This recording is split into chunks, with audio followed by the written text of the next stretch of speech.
Good stuff, Dan and Shay. It's Bigger Houses, Better Country 101.7 The Bull. Thanks for joining us here this morning as we are cruising through our 9 o'clock hour here and joined by a special guest here on this Tuesday, our friend Barb McRoberts joining us here from Burlington Civic Music. Always good to see Miss Barb in the studio. Barb, how are you doing this morning? Yes, always good to be in the studio. Thank you. Hey, absolutely. You get to talk about some pretty cool things coming with Burlington Civic Music. You guys do some incredible work down there, and you got some real good firepower coming, especially with this new show that is going to be coming up on February 7th. We'll talk about the specifics there in just a moment. Voices of Light. Voices of Light. What can you tell us about Voices of Light? Well, really it all started with this young woman by the name of Joan of Arc who was hearing voices. Mm-hmm. And that inspired a gentleman by the name of Richard Dreyer back in 1928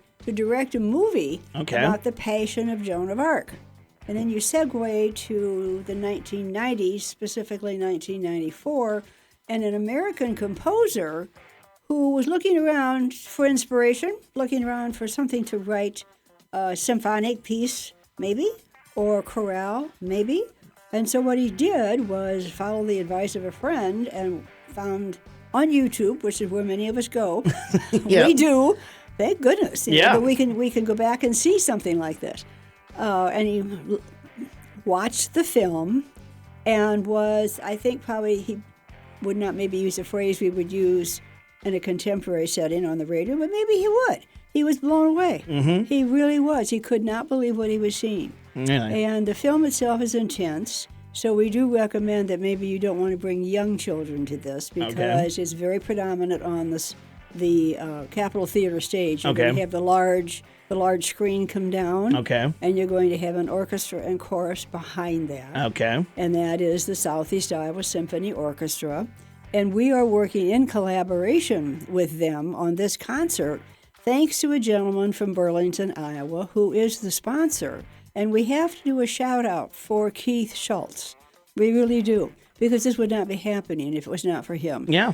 He called me as program director for Civic Music and said, this is something I think Civic Music should be working with. Okay. And he said, we know that the Symphony can do this, but McConnell, is going to maybe need a bit of a push, so let's talk to him.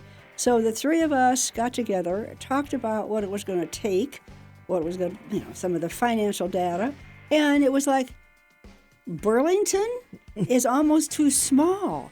In other words, this would not be something an agent or people would come to us and say, why don't you do this? Because it's a big show. Right. It's an exceptional piece of music. Einhorn composed and wrote the libretto based upon this movie that was made that is considered the best. I say that because I've read it so many times. Silent movie ever made. Really? And it's also considered one of the top 10 movies of all time. Okay. And that is, again, you have an intense film. You have exceptional imagery. You have an actress that has no makeup, none of the accessories that you would do to enhance a film. It just is not there. Right. But her acting and the expressions, and I think the whole scene, because even though we're told Joan of Arc was not ever tortured, the emotional stress and the kind of thing that she went through following hearing her voices and talking the generals of a French army into letting her lead them into battle. Mm-hmm. She was only 16. Right, yeah. So she's become an icon. Yeah, absolutely. Herself. Absolutely has. And you've read about her in the history books, but this kind of this kind of performance here kind of tells a little bit of the story kind of in her thinkings. Is that kind of what you can expect? Some good amount of storytelling then with, even though it's through music, you can get a lot of good storytelling through good music. Well, you're going to, and thank you for pointing that out, because the silent film is silent, but it's been enhanced, if you will, with the feeling that I think you get coming away from this story. Mm-hmm. For example, Einhorn went to France, visited her little city in France of Do-Re-Mi, France, visited the church, heard the church bells that she would have heard. And he actually incorporated in the music, in the songs, the words that Joan spoke at her trial. Okay. Now, this is going to be in French and Latin, but there will be, as we know, subtitles, so we understand what's going on. Well, we have to. So we're not lost there, right? Most of us can't remember any Latin we've ever had, if we ever had to study Latin.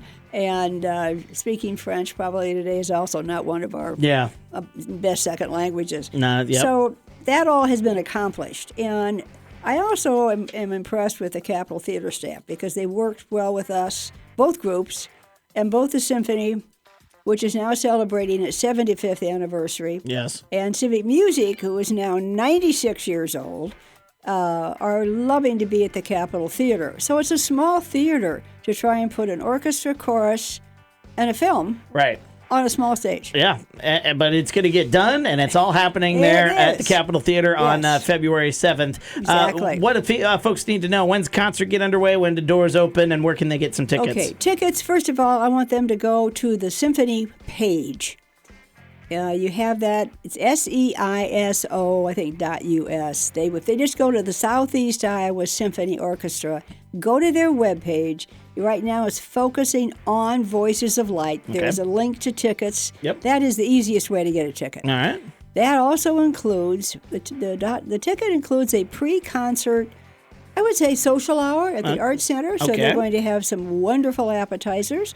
They'll have a bit of information about the concert. The doors open at the Capitol Theater at 6:30. The show starts at 7 o'clock. And then there's also a bit of a dessert back at the Arts Center. All right. So it's quite a wonderful concert evening experience. Great evening indeed. Yeah, Voices really of Light. We're chatting with Barb McRoberts here from Burlington Civic Music here on 101.7 The Bull. Barb, anything else you want to add before we let you go here today? I just want people not to miss this. It's very exceptional that this kind of a concert is going to be in a community our size. We're fortunate to have Civic Music. We're fortunate to have the Symphony. We're fortunate to have the Bull. Yeah.